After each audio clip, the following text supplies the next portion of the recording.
Alright guys, in this module I'm going to teach you something really, really cool and really useful as well for any technology, web development or back-end development. The command line is going to be your friend. So let us introduce you to your friend. So at this stage, you should already have the hyperterminal installed and working. If you had any issues installing it, be sure to check a few lessons back at the troubleshooting instructions.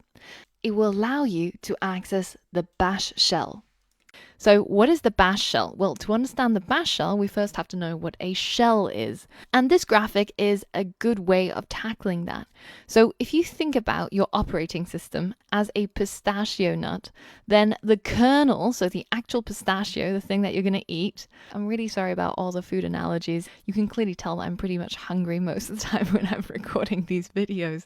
But let's get back to the topic. So if your operating system is a pistachio, then the actual nut is the kernel. And in computing, the kernel refers to the actual program that interfaces with the hardware. So it's the core of your operating system. Now, the shell of your pistachio, or the shell in computing, refers to the user interface for you as a human to be able to interact with the kernel. And in turn with the hardware of your computer. And there's two variants to the shell.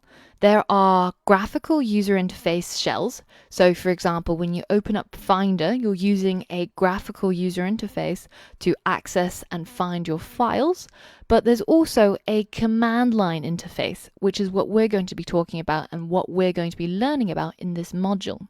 So this is an alternative way of interfacing with the kernel.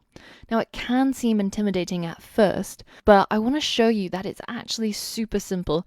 And once you understand it, you're going to see that it's actually a really, really useful tool at your disposal.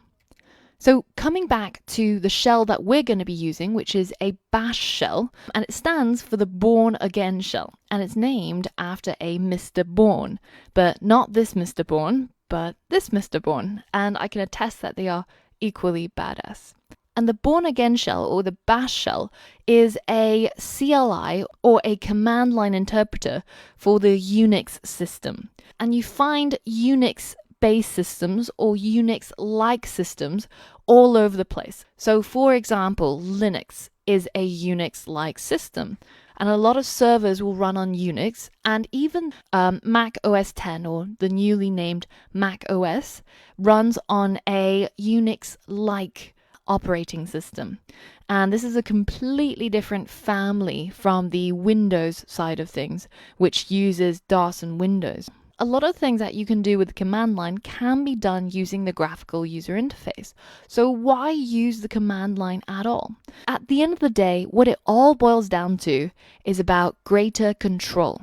And in your journey of becoming a better developer, you will need to understand and exert more power over your tools, that is the computer hardware.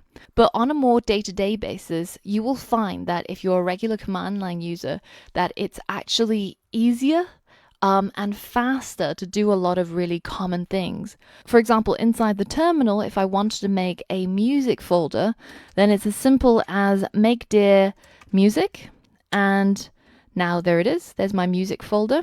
But if I want to do inside Finder, for example, I first have to go to Finder, I have to navigate to my desktop or whichever directory I want to create it inside, and then I have to maybe right-click, new folder, and then type something like music, right? And that takes a lot of effort, whereas, you know, say if I wanted to create music 2, right, make another folder, it's as simple as hitting the up arrow and hitting 2. So for me, it's a lot about speed and a lot about control. The other thing that you'll notice about a lot of these graphical user interfaces is they try to hide a lot of the complicated stuff or the unnecessary stuff, like configuration files, from the common user. And the idea is that, you know, unless you know how to deal with it, then you probably shouldn't be dealing with it. But with the command line, you have full control and you have a lot of flexibility. So for example, right now, let's just delete these 2 folders that I won't need. On my desktop, you can only see one folder with no files called app development, right? So I'm on my desktop at the moment inside Finder. But actually, if you use Terminal, you can actually list all the files. And if I just add this -a flag, you can actually see that I've also got a folder called secret stuff. And you can create these hidden folders by simply writing makedir dot, say, secrets. And now if I list again, I've now got 2 secret folders. And later on, when we're going to teach you Git and version control, we're going to be using the command line really heavily to show you the easiest and probably the most popular way, amongst developers at least, of using Git and version control. So I hope I've sold you on the virtues of the command line. So without further ado, let's get started learning how to use it, what are some of the most common commands, and some tips and tricks as well.